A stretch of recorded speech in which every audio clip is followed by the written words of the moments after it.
All righty. Good morning. 10 a.m. on a beautiful Monday morning, January 11th, here at Central Oregon recording. I hope everyone is doing well. You can see I've got a little tea in my hand, trying to still wake up from the morning. I hope everyone's doing great. All righty. So yeah, if you're joining us this morning, welcome back to Deep Dive here at Central Oregon Recording. Today, we are going to continue a conversation about analog plugins and get more involved with outboard gear to kind of show the differences and the similarities between a piece of outboard, versus the actual input. So yeah, so we're just going to check that out here. Give me a sec. Checking some things here, making sure things are working as they're supposed to. Gotta love that.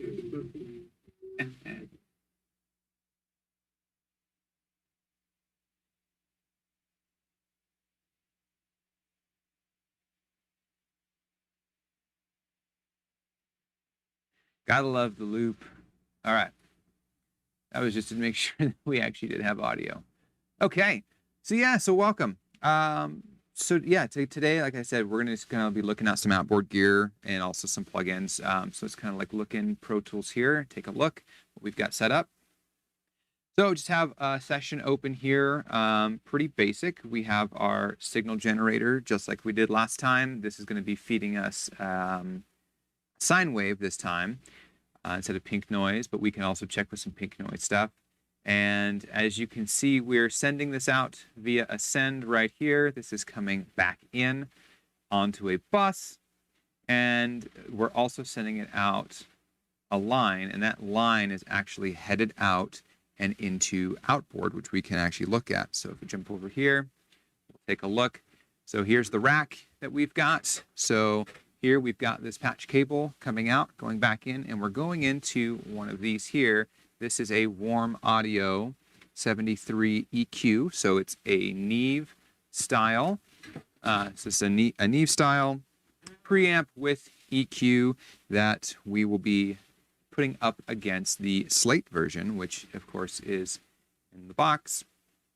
So I've got that built here in VMR. So same idea. We just have the FG73, so it's a 1073 pre, and that's going into the FGN, so it's the EQ, basically, that we have over there. Same idea. So we're going to take a listen to see if they're the same. So let's take a look first. I'm just going to activate our signal generator here and pull it up on the bus. So this is what's in the box. Lovely. Gotta love that that noise there. So yeah, so this is just coming in, and if we look over here at the graph, you can see here's our 1K sine wave, and then of course over here there's a little bit of harmonic going on right there at 3K. So we're getting some harmonics. Let's jump into the outboard version. Same thing, you can see not as much on this one, but let's see if that's just due to the drive here. So if I back the drive down a little bit on the version in the box, let's see what that one looks like. You can see we can slowly start to match that, take it all the way down. So again, in the box version, outboard version. Closer, not quite, so a little bit more drive on the plug-in version here. But let's try this now. I'm going to activate this one and pull this up. I'm going to activate the other one. Of course, when I do that, it doubles. And then let's actually flip this one out of phase. It pretty much disappears, which kind of shows us that it's pretty darn close. So running through this circuitry, it's pretty darn close. If I get rid of these,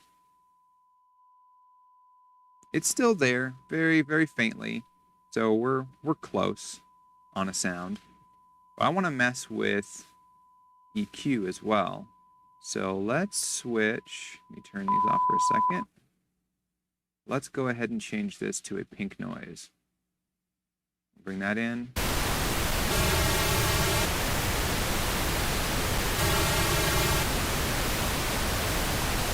So right away you see when I unmute, even though we're flipped out of phase, it's not doing exactly the same thing, which means there's something going on with the EQ. But what we can do is actually check the EQ. So let's go in, let's set this for 220. And I'm going to dim this down a little bit for myself. So there we have the pink noise. I'm going to boost the low end. And it's over here.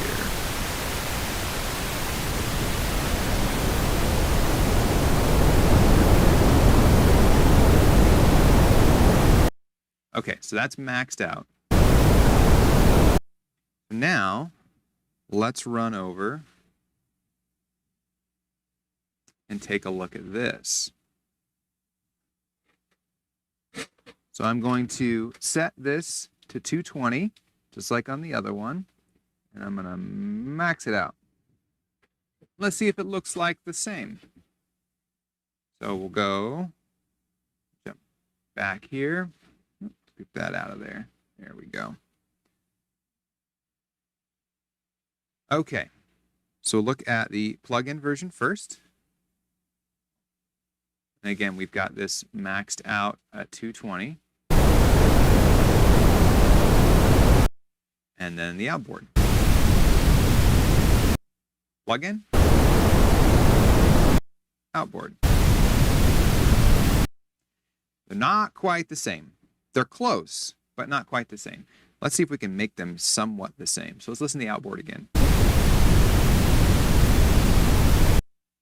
Plug-in version.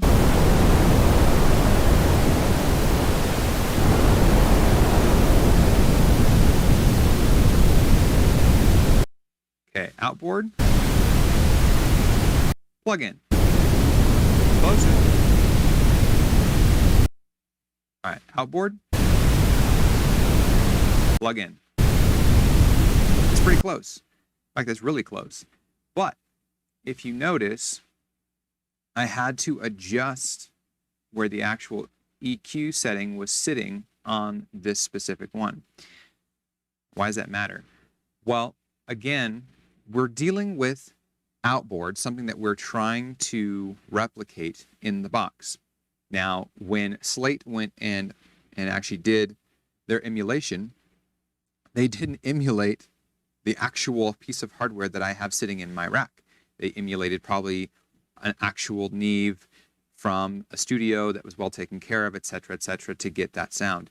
So the settings in the box are not going to match what is happening in your outboard because there's differences there. You know, you're dealing with transformers that are probably different, as well as op amps or any kind of circuitry built in, et cetera, even gain settings. So all of that does make a pretty big difference when you're dealing with outboard. But that doesn't mean that a plugin in the box cannot sound like a piece of outboard, especially a piece of outboard that you have. So this is something to always keep in mind when you're dealing with analog in the box, is just because it doesn't sound the same as the actual piece of hardware that you might have or might be trying to use with the same exact settings doesn't mean it can't sound the same if you change the settings a little bit, because every piece of analog hardware that's modeled for a plugin in the box is going to be modeled on a different piece of hardware than you're using. I keep driving that home to just, to really remember that. So let's dive into something else. So I am going to do some patching. So let's take a look back over here. Okay. I'm going to grab some patch cables here. So we were going into the WA73, but let's jump here. Actually, tell you what, let's see if I can reach all the way over. bam, into there. And we'll come right back in. Okay, so I just did a quick patch there. Whoop. We can take a look at that here in a second. So let's go see what I just patched into.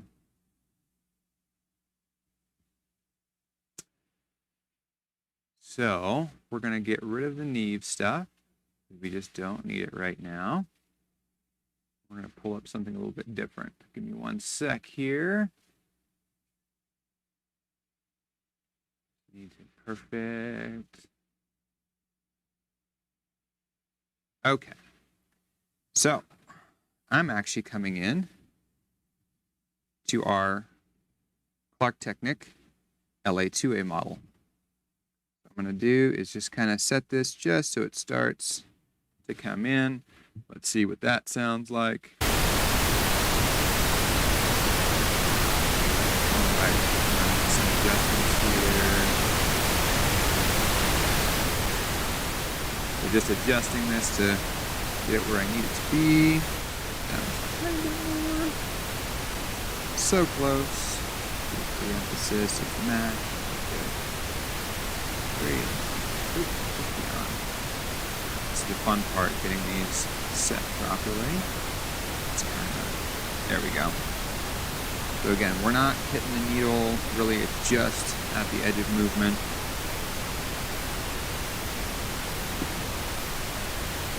Okay.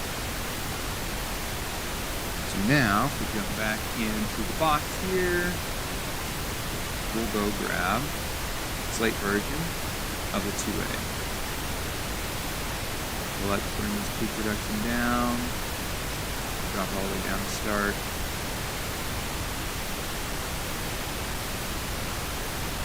Bring it up. This will start to move around right there. All right, let's take that out. Let's listen to this one. Really hot.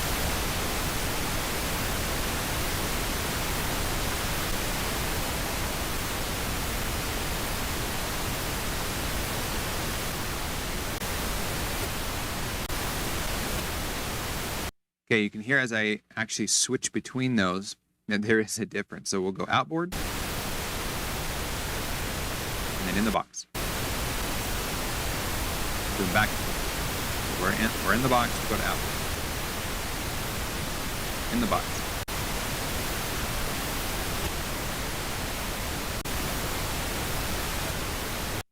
You can actually hear that the one in the box has a slightly different EQ to the Clark Technic.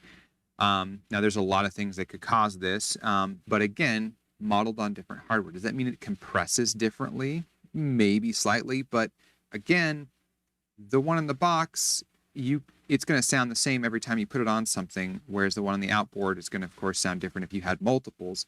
But again, like if it's doing the same job, does it really matter? You know, and again, this is modeled on a real LA2A. Who knows what care it went through, or if it was a revision or an old one. We don't know.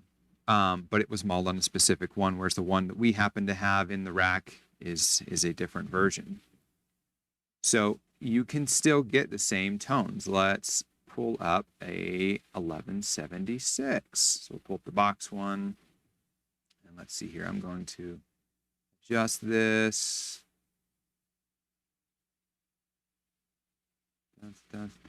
Oh, right there. Okay, let's see here. Back down.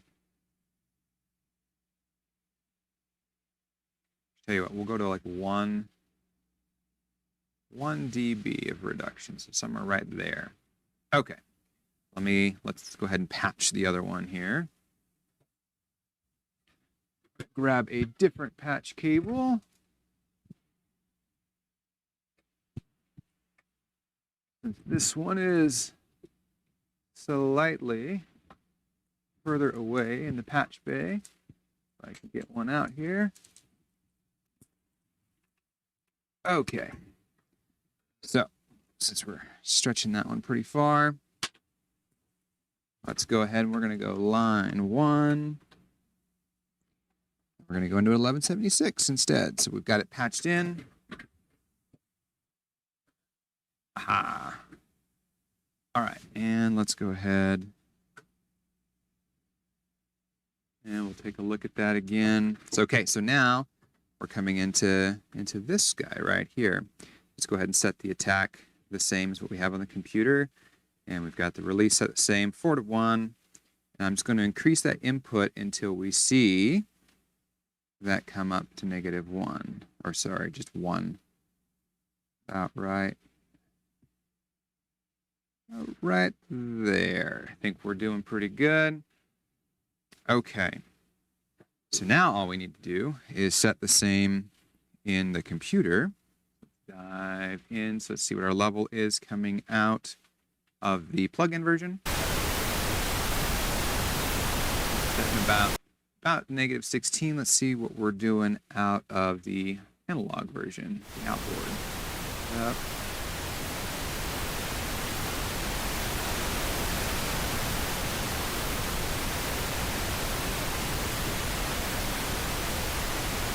Okay, pretty close. We're not exactly the same. We're off by about 0.2 dB, but close enough. Okay, outboard. In the box.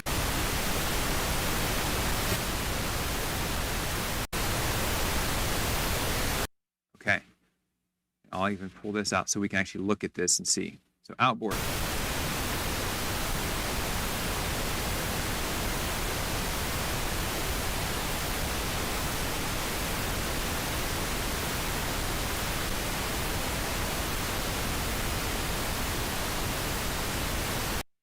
Okay, kind of see the curve of that. Let's look at the in the box.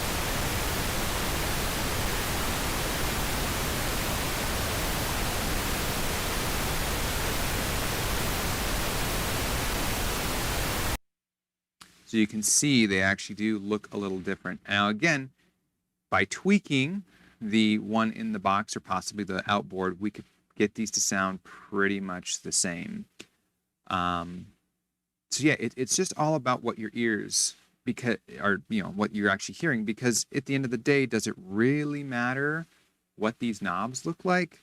It doesn't matter that the knobs match. Like if you look at where the knobs are set on this guy, you can see we've got the input kind of way up there, a little past 24, as well as the output is just about 24. Again, slow attack, fast release, 4 to 1. And of course, if we look at the other one, so we'll jump over here, the outboard gear, we've got it set under 24 for our input. Our output's way down there below 36, and still slow attack, fast release, 4 to 1. So the settings are completely different. It's like if I set it the same as I'm doing here, I would probably be doing more compression and the output would be way hotter coming back in. So these are just things to keep in mind when you're looking at this kind of stuff. For outboard especially. So, beyond comparing outboard versus something in the box, what if we wanted to do something where we're building an analog chain? So this kind of brings us down into the idea of if you're using plugins like a tape machine plugin and preamps and EQs and compressors and all this kind of outboard analog modeled stuff, how do you go about building what you would do? So I'll be pretty much using Slate to kind of look at this. So we'll open this up and kind of dive in here. I'm gonna hide that guy. So let's just create a new channel. And we'll just say it's an audio track. Okay. So the first thing that we would have, of course, is a microphone. That microphone would be coming into a preamp. Now, with most preamps that we have available to us on interfaces, these typically tend to be pretty clean, which is nice because that means they're not going to color the sound as much. Now, of course, there's probably some coloration working with like an Audient or a Focusrite or PreSonus or Midas or Mackie or any of them. They have their own specific sound in some way or the other, but they are going to to be fairly transparent. So again, here we have an audio track. So if I go into VMR, let's say we're just going to build something real quick. I'll just grab a chain. So we'll say, here we have a mic.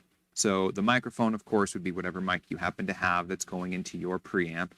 But after that, if you wanted to model something, you, of course, could put some form of a preamp in there. So if we pull up all the pre's, so we've got a Neve 1073, Telefunken, the 76, and then 3 different ones here, but so we'll just grab the 73.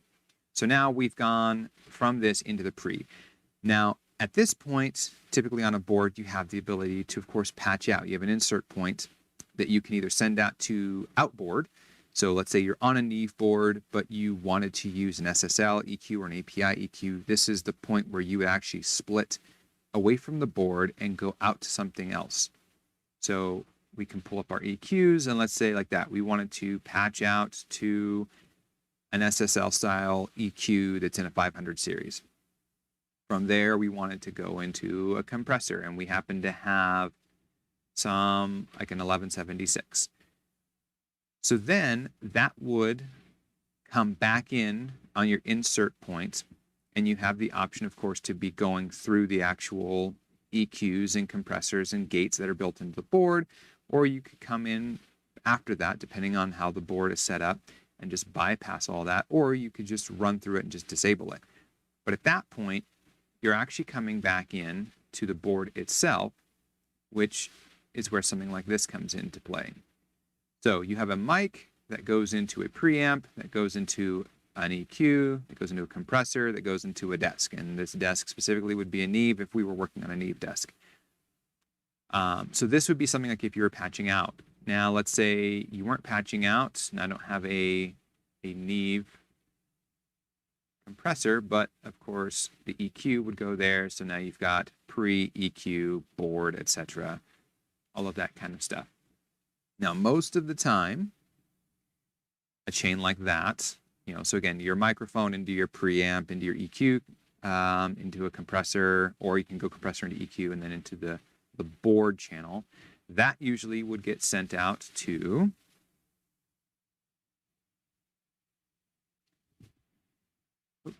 not that one, wrong one. Haha. Try that again.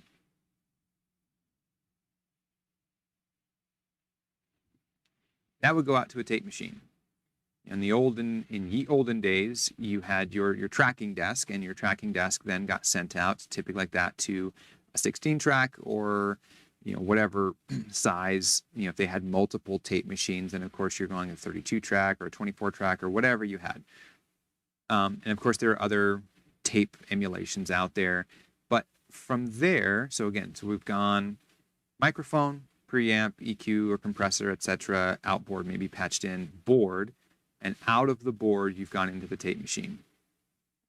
Now, from there, if you're listening back, you actually would come back into the board, or maybe elsewhere, but most likely back into the board, which again would now be on like a mix bus of some kind.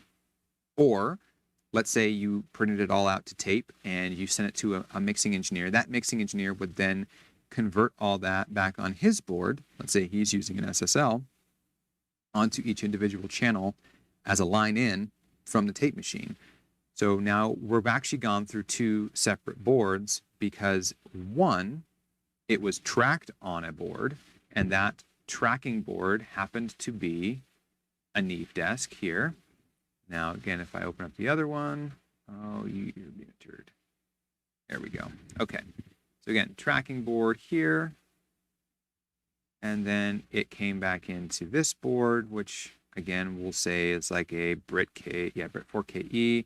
Let's go find our EQ. Of course, there's also gates and compressors and stuff like that, but you kind of get the idea. And of course, that's, coming back in, you could even put this back here. But that's the idea, is that you're now literally kind of adding things together in an analog world where the music you're listening to was recorded, of course, here on the Neve board, but then was sent to another engineer to mix, and that mixing engineer happens to own an SSL board. So you're getting these stacked harmonics going through different boards that are continuing stacking and stacking and stacking. Usually the 2 boards is what it is. It's like, it was recorded on a Trident and then got mixed on an SSL, or it was, recorded on like an API, like the box or something like that, like a 16-channel drums or whatever on the box, and then someone took that and was mixing that on another desk. So there is a lot of harmonics that get added going through something that's analog. I mean, that's kind of the whole reason that we really enjoy analog, is everything that it's going through. You're adding different kinds of harmonics. The Neve board has a lot of lows and highs that it adds, whereas the SSL board has some lower mids and maybe some lows, but it's very more like much cleaner kind of sounding. Then you're dealing with other things with EQs and the microphones and the preamps and the compressors and stuff like that, and transformers. It's going through all of this stuff. This is and of course you have to also think of the tape machines. Tape machines, depending on how they were biased or how well they were upkept, that's also going to change some of the sounds, because it might roll off the top end a little bit more or something like that. So you're getting a lot of that kind of stuff that you're dealing with, and it's changing the sound as it goes through all that.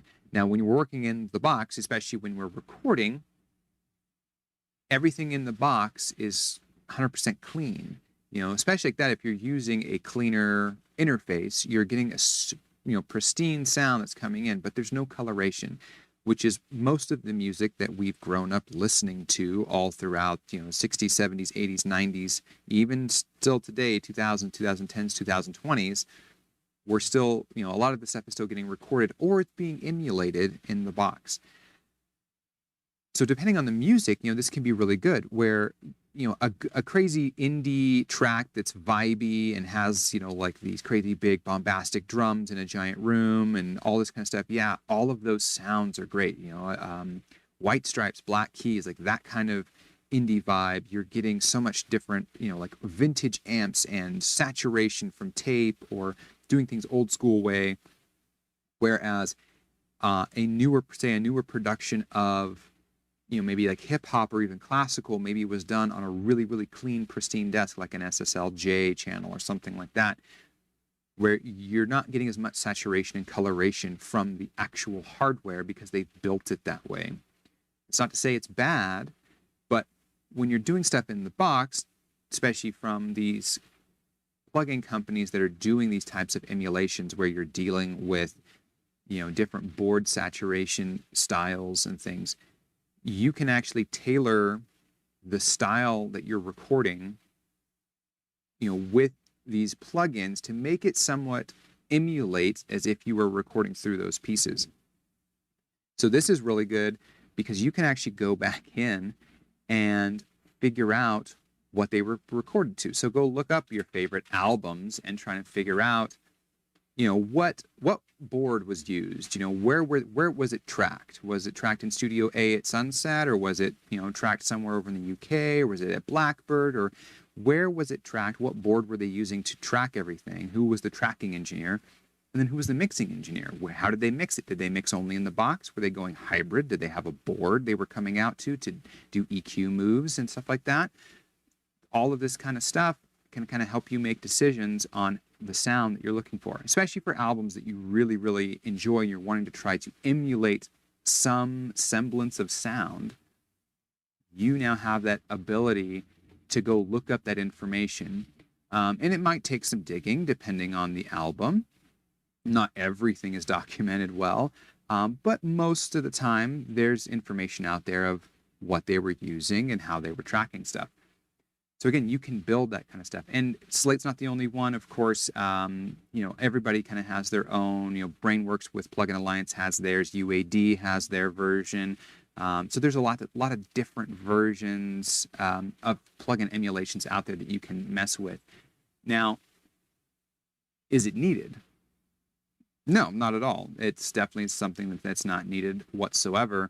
It just kind of helps add some coloration, because in reality, these transformers and all these plugins, while they do have some saturation characteristics, they are also in essence just kind of like EQ shaping boxes. So they've boosted some low end and some top end, or maybe they've changed where the mid-range kind of hump sits. So these can really just be done with EQ. We looked at that last week where we were looking at the actual EQ of different board settings, and you could actually see the curve of them. Well, you could still technically emulate that with just an EQ plugin, with whether you're doing just something that's standard that comes with whatever DAW you have, or let's say you have like a FabFilter Pro, the Pro EQ or whatever that's called, things like that. So you have those kind of options to do kind of your faux like emulation, which is really neat. So just some different options that you have available to you. And again, it's not necessarily needed, but it can add a vibe. If you're working with just stock plugins, there's nothing wrong with doing that. You just might have to say maybe cut off some more low end, or maybe boost some more specific top end very gently on things.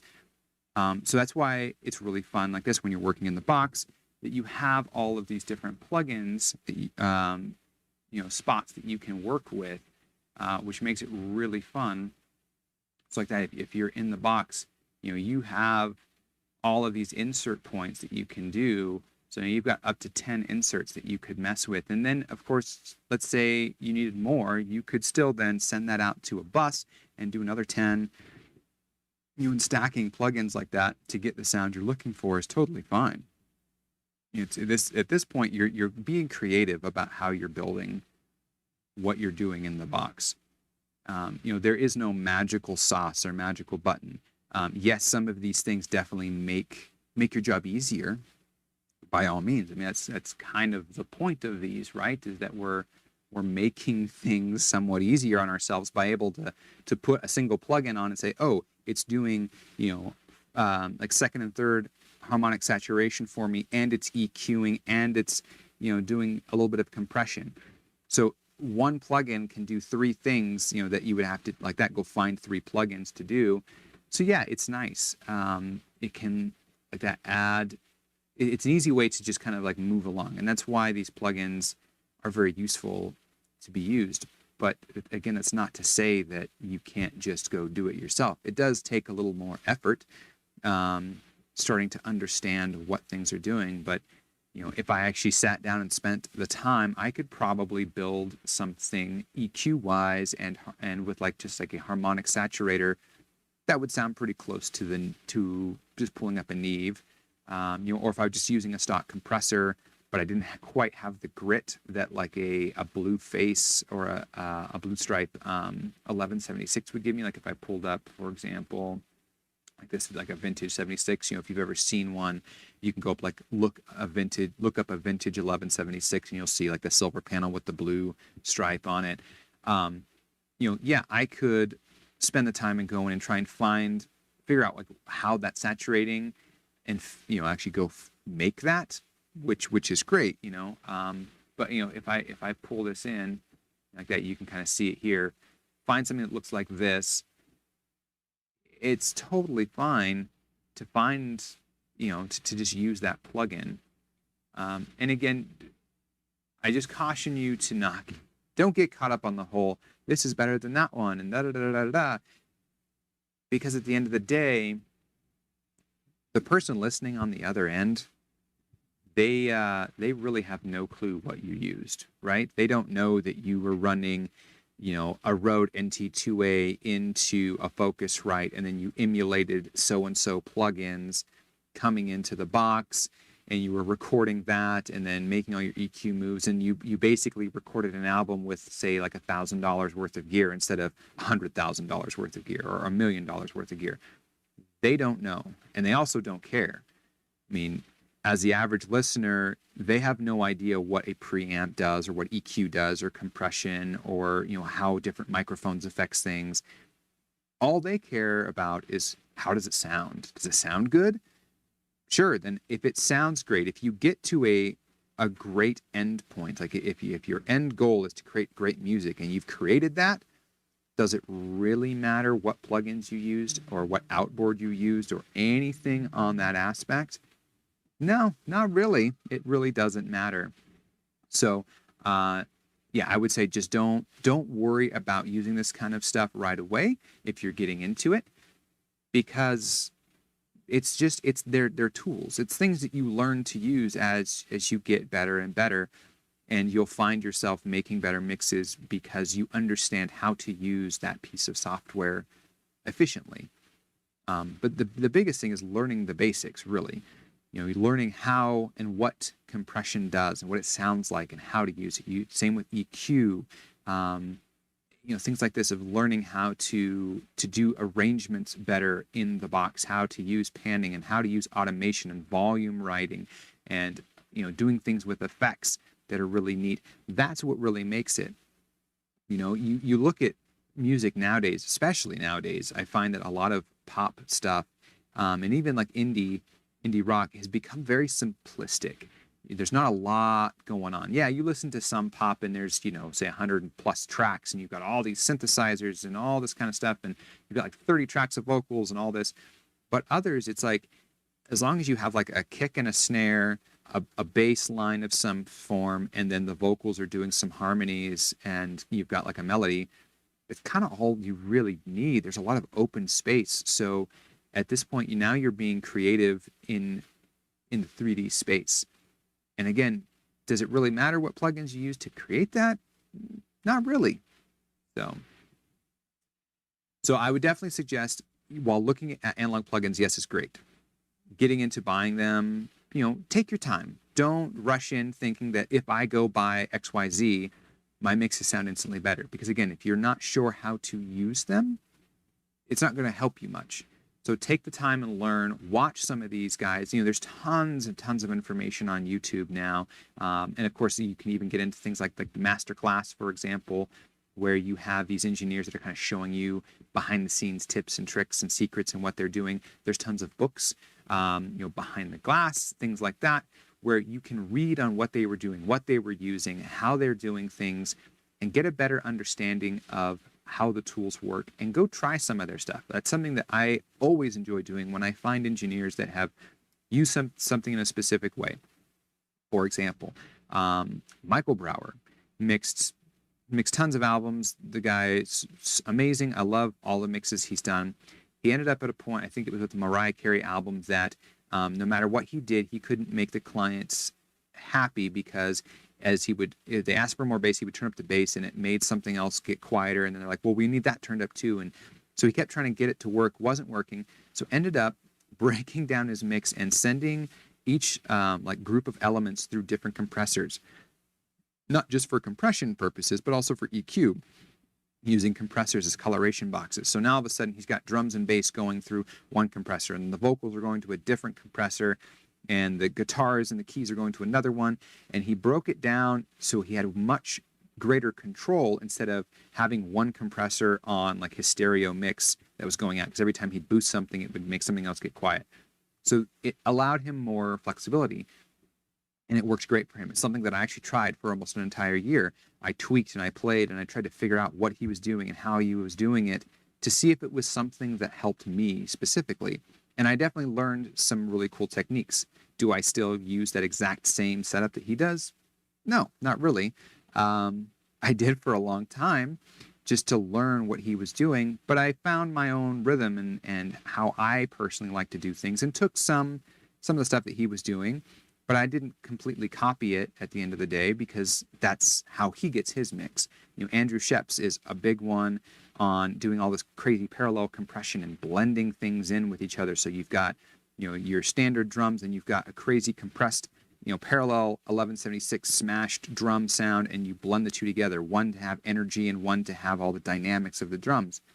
You're blending those together to create a sound, and that's something that works for him. So all of these engineers have kind of figured out their specific way to get what they're looking for.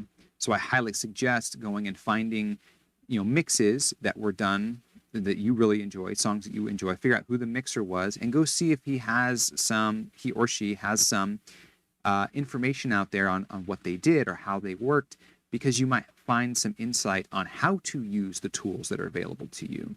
There are a lot of engineers out there that still use in-the-box plugins.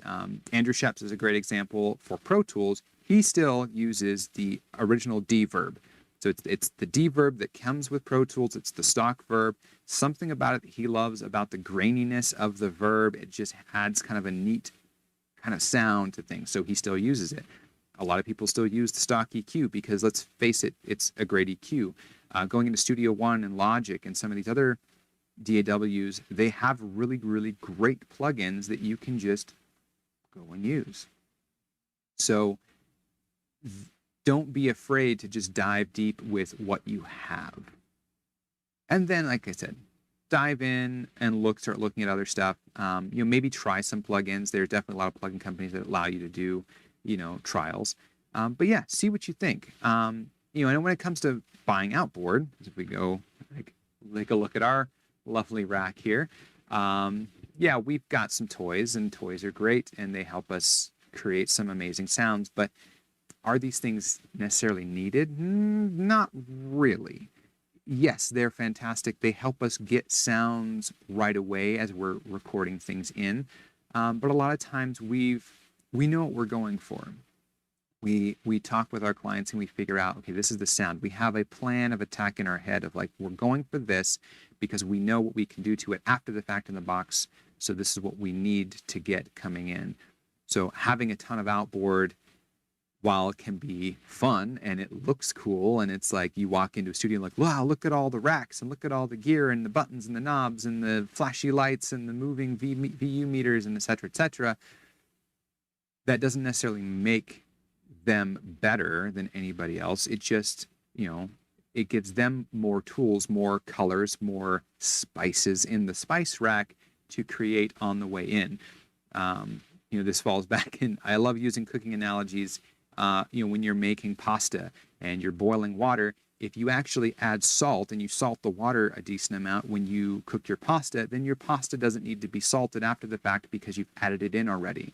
So not like you would add a bunch of salt into the water, boil your pasta in it, pull your pasta out and salt it again, it would be oversalted. Same idea. If you EQ'd something through a piece of outboard, you EQ'd a microphone and you had a little bit of top end on it coming in, maybe you don't need to worry about the top end as much in the box where you don't need to boost it again. So, or maybe you do. Maybe you finally get to a point you decide you need even more, so you can do that kind of thing. But again, it's just kind of doing that, using outboard, I'd say in moderation, because you can go overboard with it, which is why plugins are great. You can always just click them off and they disappear, and you haven't, say, ruined a take by doing it. So outboard is one of those I find once you've spent time even using outboard style plugins in the box, just kind of step back a little bit, because you've learned how, what they need to do, and then like that getting into outboard, you can move along. So but yeah, that's pretty much all I have to kind of talk about outboard and analog modeled plugins. I went through just some quick examples there to kind of show you that while they can sound different, they can also sound very similar if you just take a little bit of time. So that's kind of my takeaway. Remember, if you're using this kind of stuff and you happen to have a piece of outboard, don't use your eyes. When you're setting knobs, use your ears. We don't look at sound, we listen to it. So the brain between your two ears and your ears are your best friend. This is what helps make you money, basically, and helps you make decisions, is by using using your ears to hear what you want to do, not necessarily seeing what you want to do. So that's pretty much it. I don't know if anybody had any questions that happens to be on. If you do, feel free to type away. And like I said, we always answer questions. If there are other topics that you would like to learn about, feel free to comment below on the video and let us know. I've got a bunch that are lined up, but as we go through, if there's specific topics that you want us to touch on, be more than happy to dive into them so we can give you greater detail on certain things. I hope this was informative. If you enjoyed the video, please make sure to hit the subscribe button. And if you hit the notification bell, you will be notified every time that we go live. So we'll be going live every Monday morning at 10 a.m., going into deep dive on new topics just for you to help you hone your skills as an engineer. that's pretty much what we got today. So we hope everyone has a wonderful week. And yeah, we will see you guys, I guess, next week on Monday. So enjoy, and we'll see you next time.